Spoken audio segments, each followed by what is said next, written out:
Welcome to the Filmsteins, a double-featured podcast. Join us as we unravel the interwoven experience of the continuous conversation of cinema. Take part in pairing movies with their curse counterparts, movies that share DNA, or even pairing questionable duos by joining our Patreon at patreon.com/Filmsteins. We offer tiers at the $1, $5, and $20 level, where the $5 tier will grant the ability to request films to further the discussion. So grab some popcorn, sit back, and get ready to join the 100-year conversation. This is the Filmsteins, where movies are more than just entertainment, they're an experience. They're an experience.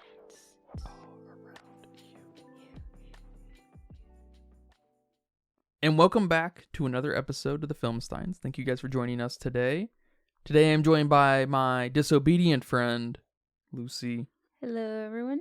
Remember, you can join us every Monday, Wednesday, and Friday for brand new episodes of the Filmsteins. Some recent episodes include Godzilla x Kong, 2005's King Kong, 21 Jump Street, Superbad, Monkey Man, and The Green Knight. Remember to leave nice comments, thoughts, and ideas over on our Patreon as well. Come subscribe, come request a movie, come right in. We appreciate all the support. Thank you guys very much. Are you stressed and filled with anxiety like I am? Maybe in a bit of pain from that car accident you had a few years ago? Well, the sponsor of today's episode, Hempville CBD, has us covered. They have the highest quality products created by chemists and doctors. Hempville carries everything from CBD to THC dispensary grade without those despicable dispensary prices. Order your Delta 8, 9 edibles and vapes along with the THCA flower and get free shipping when you spend $50 or more at hempvillecbd.com. Check out the link in the description for more details. But today we're discussing Alex Garland's dubious 2024 film, Civil War. I must say, right off the top, that I was excited to see this film. I'm a big fan of Annihilation. I've never seen Ex Machina, but Men was not good, so we were kind of on this downhill trajectory with Alex here. And I must say, I think this film shares much more in common with Men than his other two films. Damn. And I just wanted to start off by saying that I can't tell if Alex is presenting us a little bit of a comedy with these last two films of his, Civil War and Men. Men, I think it's very clear he's making fun of how people view men. Some people, of course, right? Here is Alex Garland making fun of this self-serving journalist. But I will also say this movie is spineless, is maybe a little afraid to say anything at all, and frankly ends on a completely idiotic note. I was looking forward to this movie. I'm still a little high on it. There's some fun elements here. Jesse Plemons, I wish he could have just been the main character. That would have been cool. He could have just gone around killing all of the minorities and non-Americans. Yeah, I wouldn't be too mad at that. This movie seemed to posit the question of proving the importance of journalism, maybe? That's kind of what I felt like it was trying to get to, but I'm having a hard time getting anything coherent out of this movie, maybe you could say. I must say I want to like it more than I do. I think putting the states at odds with one another is an awesome premise. Let us not forget there was this HBO show in the works about what if the South won the Civil War. That would have been awesome. I think it got canceled because of God knows what. Sounds cool, right? That sounds awesome. So I'm really having a hard time filing this movie away, and I hope we can get some work done on that here today. I'm very curious how you feel about Civil War. I think I'm right there with you. I really liked the movie as an experience. It was super suspenseful and very tension building, and it was something different. You know, it's not a World War II situation. It's like it's almost a complete different timeline of the United States, because I think there's a few references to things that never happened, but I don't know. I'm not a big history buff. I know a little bit of my U.S. history, but as much as, you know, they teach you in school throughout your years, which I will say is still a lot because the U.S. is so relatively young. But whatever, I don't think it's supposed to take place in the future, so to say. But I'm right there with you. I think there's something he's trying to say here about how shooting with a camera is just as powerful as shooting with a gun. They make all these references. I mean, you have these like snipers on the ground shooting their gun.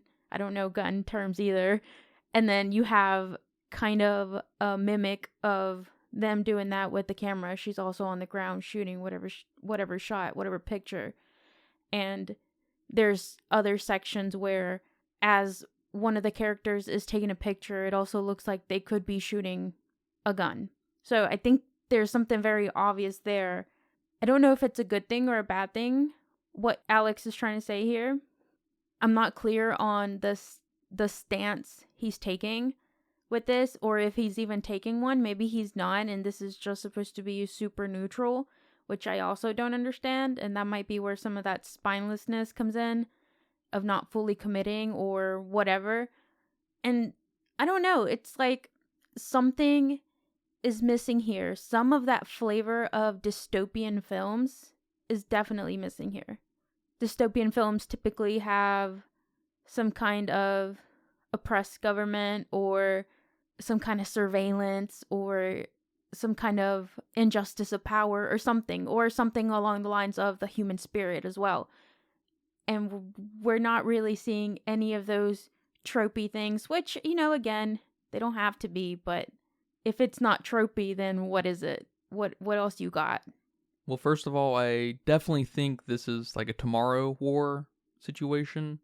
I think the presence of Nick Offerman helps justify that in a fun way because of Trump's cadence. Trump probably has the most famous way of speaking out of every politician to ever live now.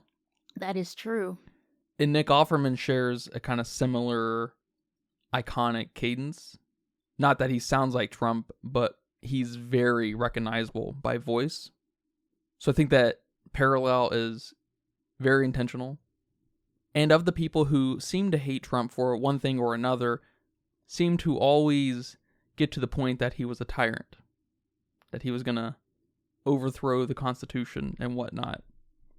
And I'm like, okay, in this movie that, feels like is what is happening. Well, he's taking a third term, right? So that automatically overthrows the 22nd Amendment or whatever it is. So Alex is starting to paint this picture that's very familiar and like rooted in the back of a lot of people's minds of like for what's maybe to come in America's future. So it has the backbone of being something very powerful, potentially. And we go through this story through the lens, excuse the pun, of journalists. Or journalists, more like it. Damn. I like the perspective. It's the explicit perspective of one of the three sides. Left, middle, right? So the potential here definitely speaks to me.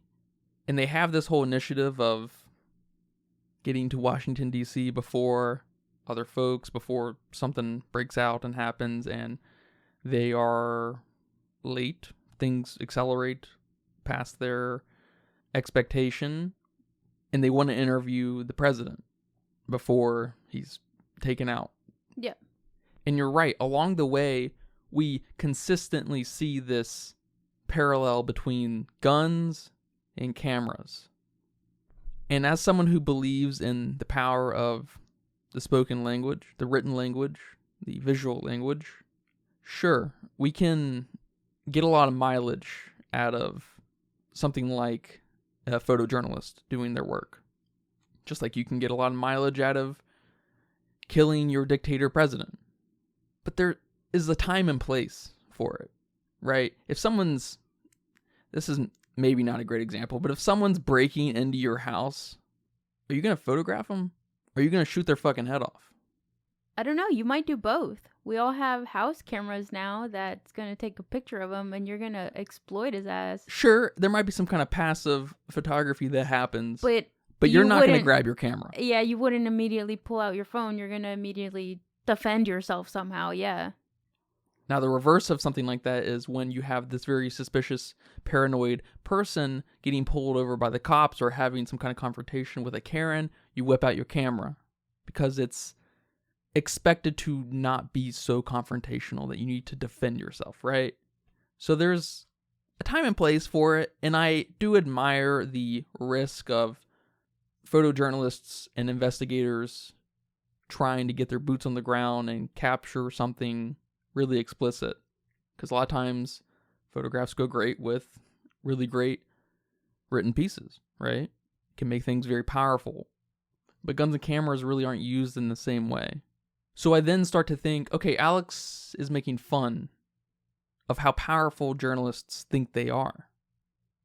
We then have journalists who get this rush off of doing X, Y, and Z with these people who are at odds with one another, right? Of course you would, adrenaline, right? But they make a point in the movie of their rush that comes along with it. Like, okay, that's strange to come out of these individuals. And then we have Sammy, who's like the only sensible fucking person in the whole movie. And they just reject everything he says. He's too old. He can't run. Stay in the car.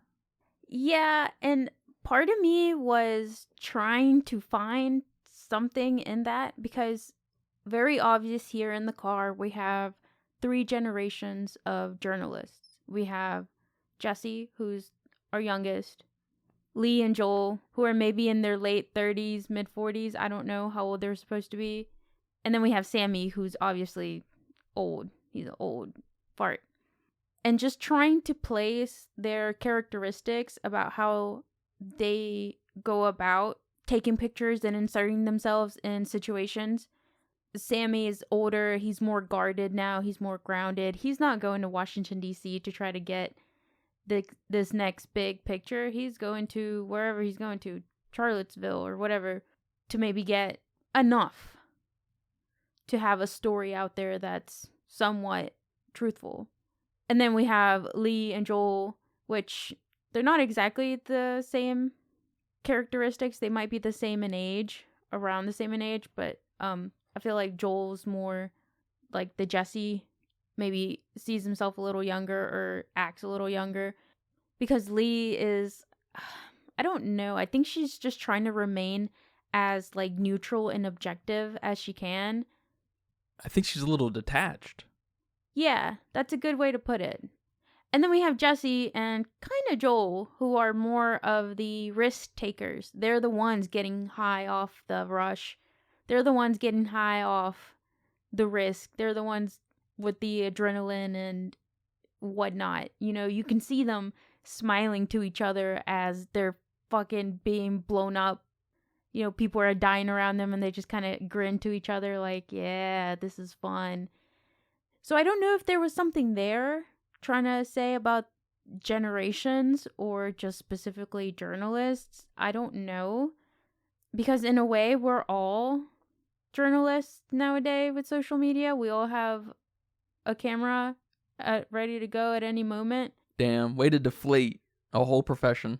I mean, I'm just saying here. Can we all take a picture? Yeah, we can. Especially like Jessie. Oh my god, like her pictures were not super great, except maybe 1 or 2. You know, we can all take 30 pictures and find a good one. But whatever, that's not what I'm trying to say here. And something about me feels like if Lee would have survived at the end, if she would have jumped into that next stage with Sammy, into learning that maybe you can't be so objective anymore. Maybe you can't be like that anymore. I don't know.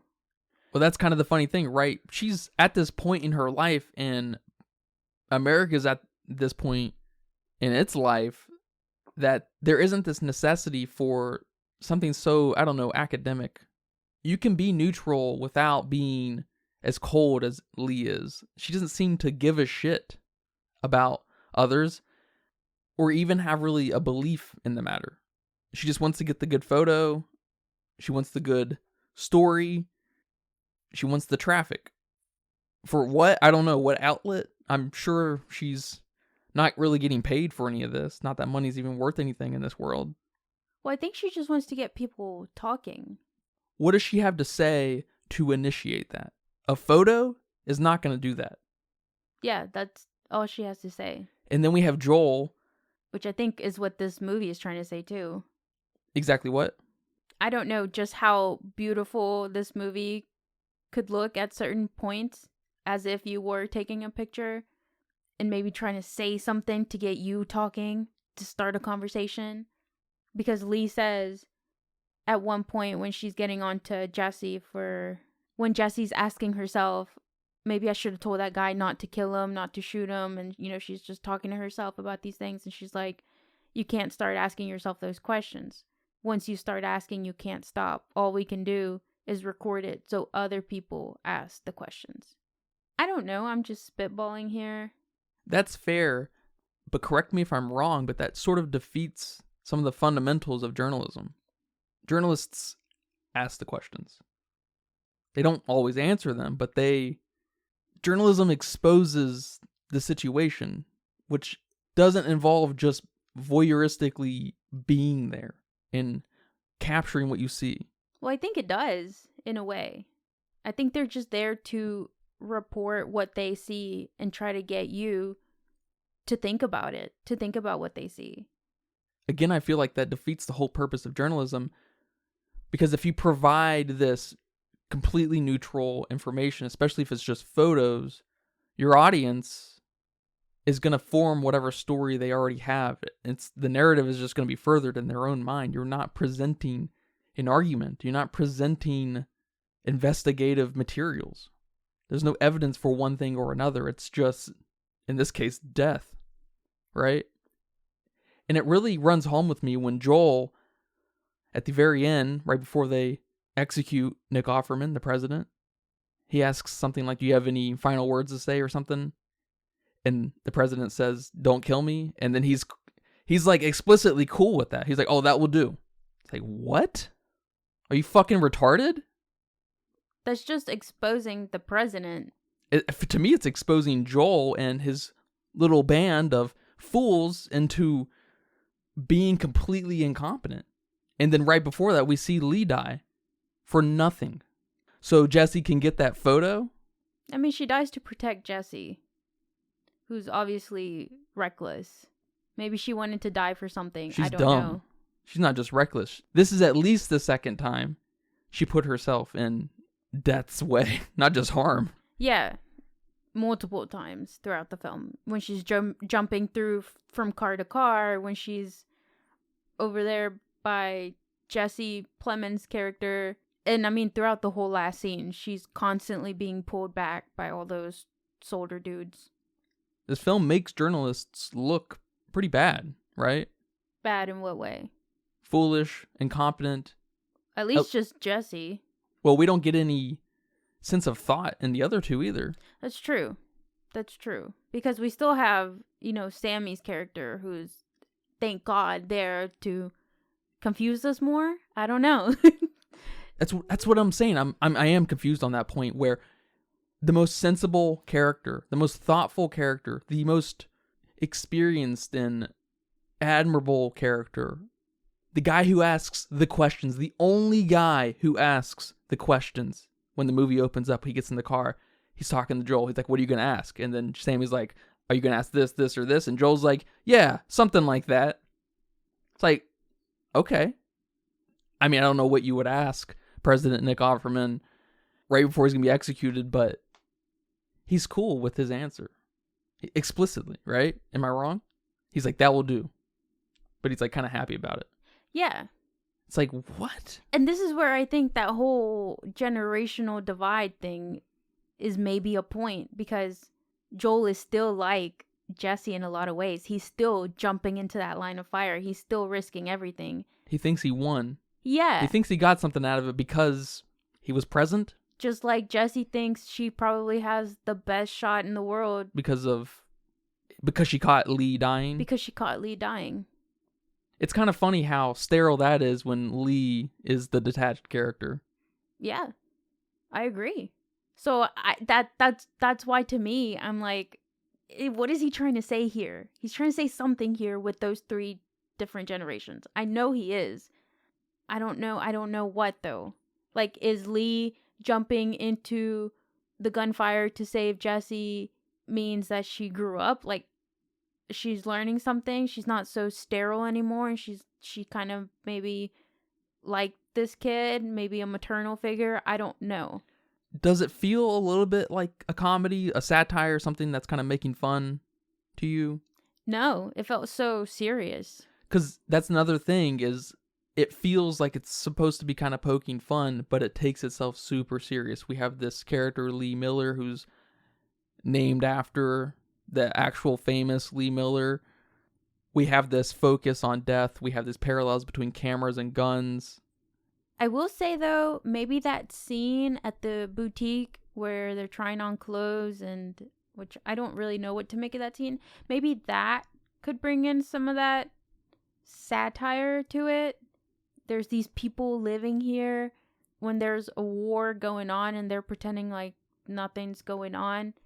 But in reality, they do have snipers and stuff all up in the sky. And then Lee tries on a dress for funsies. I don't know exactly how to place that scene, but I could see that scene kind of being the humor, the comedic relief scene. I don't know. It reminds me a lot of, Alex Garland's Men, where we have these instances of these creepy men doing creepy things. I think half of them are naked even. I can't remember exactly. Yeah, all I know is I was very disturbed. And it felt like after every vignette, we would have this title card come up and say, Men. It's like, okay. And it felt like we were kind of making fun of the people who feel that way about men.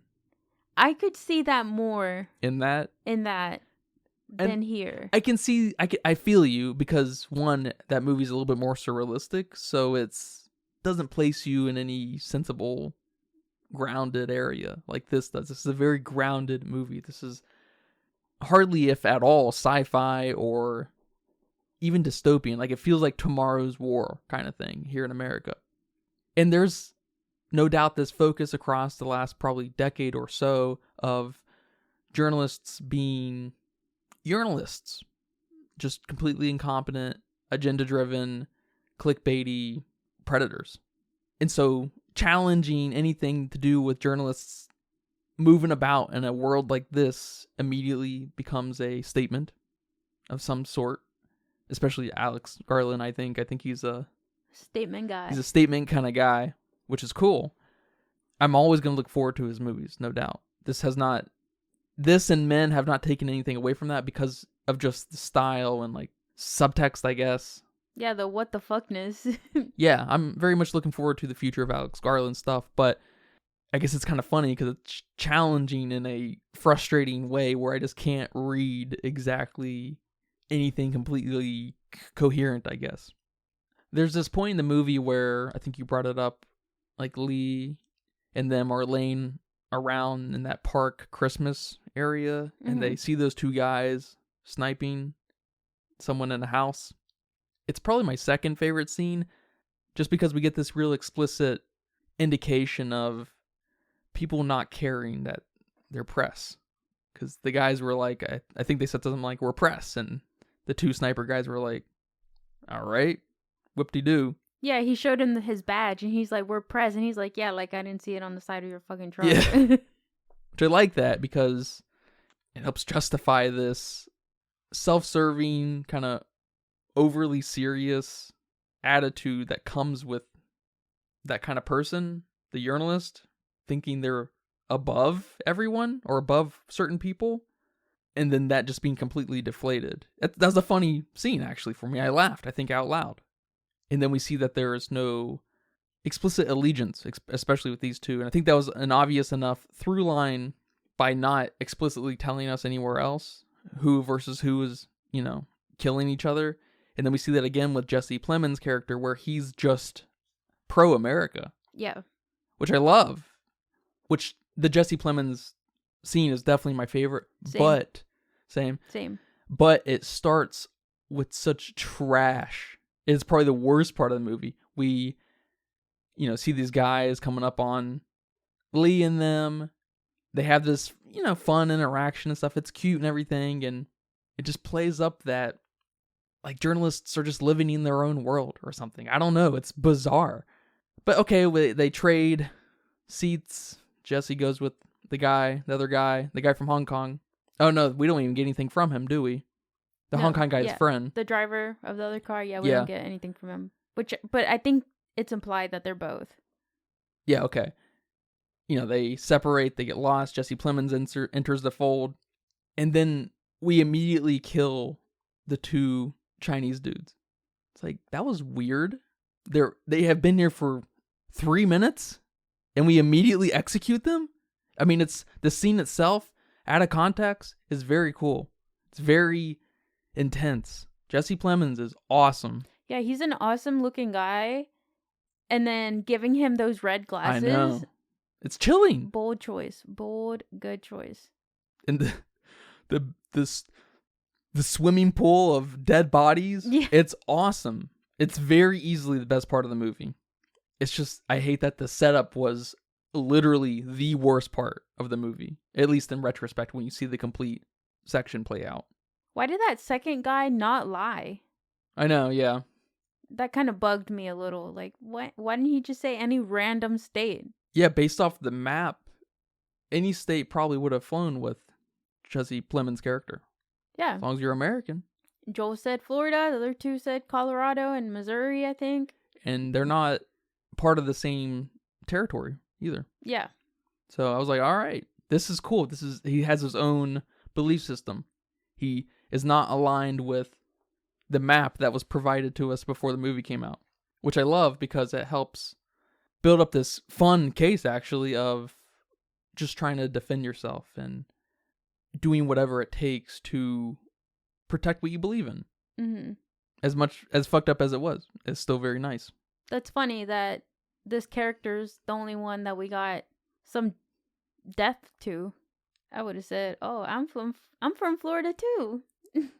Yeah, wherever they were friends, so wherever Joel was from, I'm from. Yes, exactly. And then we land on this strange ending where the Western forces are storming Washington, D.C., completely murking them, man. They are having their way. It's an awesome bit. It's very fun. And this may just be a personal thing too, but it feels like there is some finality to it where the Western forces have won. And that it just may be me, like I said, but I would imagine this is just the beginning. Because all the different territories, they're doing their own thing. They've got it figured out. God knows how many people you have like Jesse Plemons and the two sniper guys doing their own thing, right? It felt like there was kind of a disingenuous feeling of finality there on the back of idiotic journalists. It was just like, what the fuck is this? It was out of context. It's fun, like I said, but it sucked. Yeah, I wasn't sure how to make sense of that, especially because we have our journalists here with the Western force. Like, they're buddies. Like, they've already picked a side. And then they win. And typically wins usually mean that they're the good guys, right? Yeah, it's definitely implied. So, and then especially with that photo at the end, that final photo that Jesse took, which is a little disturbing because it's not a happy situation. It's not a good situation to be in, but the way that not only Joel is looking at the camera, but the other Western people are looking at the camera, it's kind of eerie. So it's not definitive of the emotion I'm supposed to get at the end of this. And it's even stranger because earlier in the movie we see like civilian type folk shooting at military type folk. They might have been Western forces, I'm not sure, but it kind of starts to create this conflict of who to root for. Not necessarily a bad thing. That's the start of something maybe really good, is there's not a good guy in this. But again, they end on the Western forces doing something, what feels like it's a kind of gallant effort. Yeah. We're storming the Capitol. I don't know, it's bizarre. It's weird. I agree. I really just may not be an Alex Garland fan. It's funny enough. And doesn't Sammy die after the Jesse Plemons incident? Yeah, that's where he theoretically got shot. For nothing. Dies for nothing. Which I still don't understand how he got shot, where he got shot. Yeah. Didn't make sense to me. But we watched it at the movie theater, so maybe I thought I just blinked for a second. I can't really rewind. Yeah. So that part was bizarre to me. And that he even had to die was such a waste. But then it's almost like Lee having to die for Jesse is also such a waste for this risk-taking generation. Was Jesse the audience surrogate? I don't know. I feel like we got more of her than the other characters. She talked more. She was a rookie. So part of me thinks yes, because I don't think Lee is our audience surrogate. And Joel and Sammy are definitely not. Or is it one of these situations where you find yourself in one of the 4 characters? I don't know. Is it a choose your own adventure movie? The journalists will have you believe that, probably. Yeah, I don't know. I'd have to think about that. Because I also think that there's something else he's trying to say with Jesse's parents and Lee's parents and how they're remaining kind of isolationists and just bought farms and they're pretending like nothing exists and they're just living on their own little world. And Joel basically getting kind of pissed at that girl at the boutique that's also remaining to be like, I don't know, man, I'm just living my own life here. Like, we're going to pretend like nothing's going to change for us. Because what can we do? That made me think about how that certain agenda-driven journalists lives just to spread their gospel, to make you seem crazy for not being concerned about the same things they are. Right. So is that what Alex Garland is trying to say here too? Is he Joel in that situation, getting us to wake up and do something about something and don't be that person in the farm? See, that's such a funny thing because that's just another part that makes me feel like Alex is pulling a fast one. He knows those funny journalists. I don't know, man. I don't know. Because there's also nothing wrong with wanting to survive. It's a bizarre movie. It's a bizarre movie. Is it for a Democrat or Republican? Does it lean one way or the other? Overall? I don't think it does. And if it does, it's not obvious to me and shoved down my face, which I at least appreciate. I ask because I saw several people say that this is a movie for both sides. Some kumbaya shit of, we can watch this movie together. That's hilarious. Like, why does that enter your mind? Really? I can't. Yeah, I saw some people justifying it that way as well, with Texas and California being the 2 states that are the Western force. So if they can, why can't we? That's funny. That just like what starts to justify the finality of our end here and how they are the good guys. They figured it out. All right. Again, it's kind of funny, isn't it? It takes itself so serious that it's hard to continuously laugh. But a lot of, darker humor, you're like, it's a lot of like, oh shit kind of thing. You're not laughing, you're just grinning along. But there's usually something or a character or it's just this one thing that, I don't know, confirms it in your mind that it is. I think it's that surrealistic thing a lot of times where it takes it out of our reality and just makes it fun in some way or another. Like Men. Men's not a good movie, I would say, but it does take this element of creepy men and have fun with it, and it's like, okay, it's kind of fun, but it's movie kind of sucks still. But yeah, I don't know either, man. Do you think it was missing an explanation on why this is even happening in the first place? It's really funny that you ask that because I was talking to some people before seeing the movie, and that was the question I really had before going to see it, before going to the theater, was there's got to be some kind of exposition of like what happened. And of course there wasn't. Should there have been? Yes. But it would have helped pick sides, I think, a little bit. Which it would have helped pick sides in the real world a little too much. We can pick sides in the movies because Texas and California will never team up, right? So it doesn't have a lot of grit and teeth, right? It was a missed opportunity, for sure. Who knows what it would have done to the tone of the movie? Do you think it would have helped? I'm not sure. I think it would have helped me maybe understand why we're even supposed to care that this is happening. It's like a story about journalists being thrown into a civil war. Like, the two weren't really related. Like, okay, you made me see things through the journalist's point of view, through their cameras, why I should care about them, but now why should I care that the US is at this state? But again, I don't know if that would have helped. I just know it was a big concern for people in reviews, saying like, I think it's missing that for sure. And I must say, I appreciate just dropping us in the deep end of this has been going on. People are probably at a point where they're not even sure why everything's still happening the way it is. So I appreciate some of that. But I totally get the marriage of something like a civil war, a very violent war, and journalists. And part of me feels like there may have been some kind of manipulation act at a certain generation of people who grew up watching the imagery on TV during the Vietnam War. Because the common people had never seen anything like that on TV.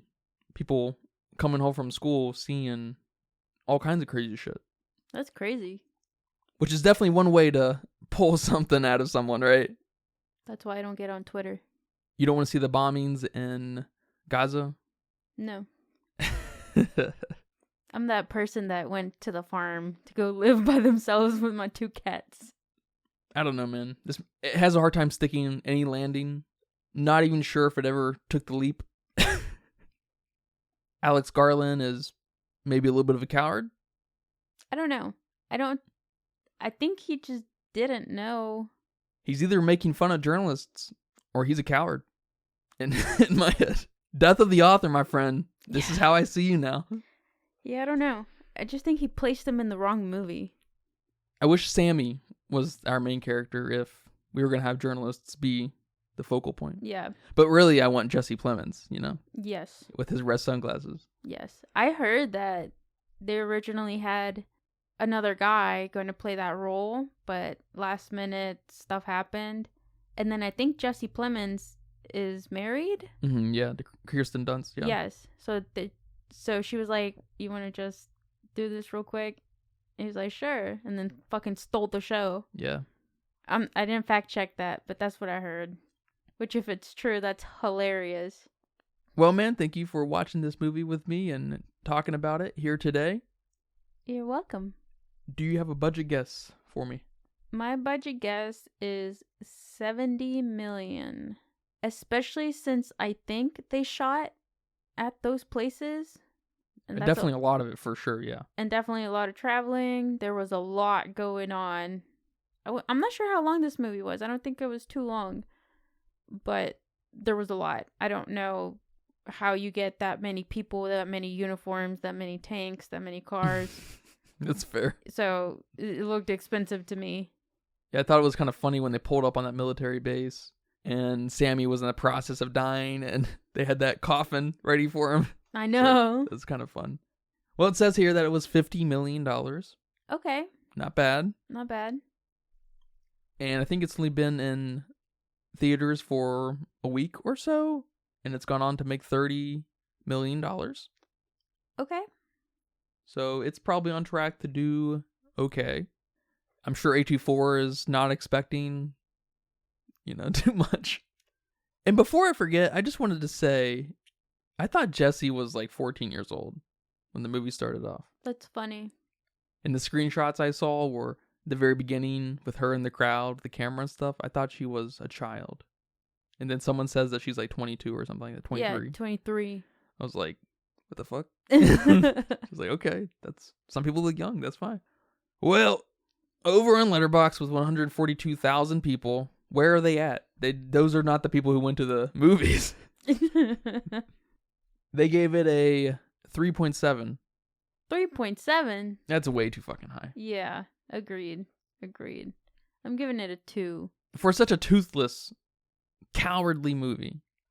3.7? Come on. I walked out of the theater 2.5. Thinking about it, talking about it here today, I'm definitely leaning towards the 2 side more rather than the 3. But I can't place my feelings exactly. I'm going to need a few more days, I think. But yeah, it's a movie about a civil war, I guess. Yeah. Shout out to Nick Offerman. He can just sit there and talk. He doesn't really need to be performative at all. You know what I'm saying? I guess. He was on screen for like 5 minutes.